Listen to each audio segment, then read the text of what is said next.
Bugün sizinlə ilk vloqumu və ilk düşərgə təcrübəmi bölüşürəm. 5-9 avqust tarixi müddətində Azərbaycan Respublikası Gənclər və İdman Nazirliyinin və Bakı Xor İctimai Birliyinin təşkilatçılığı ilə Avaz Xor düşərgəsi həyata keçirildi. Qeyd etdim ki, bu düşərgə Azərbaycanda həyata keçirilən ilk xor düşərgəsi idi. Düşərgə Şəki şəhərində, Şəki Olimpiya İdman kompleksində baş tuturdu. Xanımlar kompleks daxilindəki otel otaqlarında, bəylər isə xüsusi koteclərdə yerləşdirilmişdi. Bura isə bizim qaldığımız otaq idi. Nəzərə alın ki, gələn günü çəkdiyim videoda, ona görə otaqlar dağınıqdır. Deməli, səhər ilk işimiz idman etmək və ya yoga etmək idi. Hansı ki, mən yoganı çox sevmişdim. Daha sonra səhər yeməyi və asüdə vaxtı verilirdi.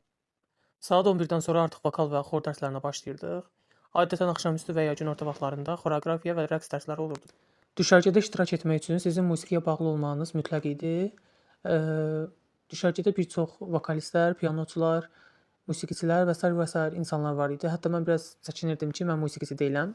Amma mən bu düşərgəyə şair kimi qatıldım. Hansı ki, müğənni Nərmin Kərimbəyevanın Zəfər Bayramı mahnısının sözlərinin müəllifiyəm.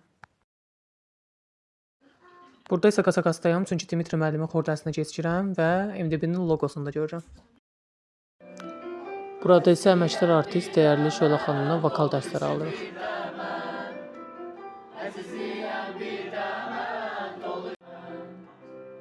Ömür keçdi, gün keçdi, can olmam bir dəmən.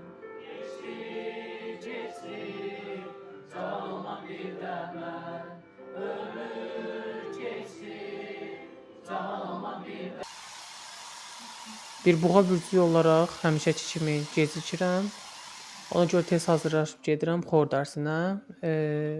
Ocaq ətrafında bir yığıncaq olmalı idi, ona görə.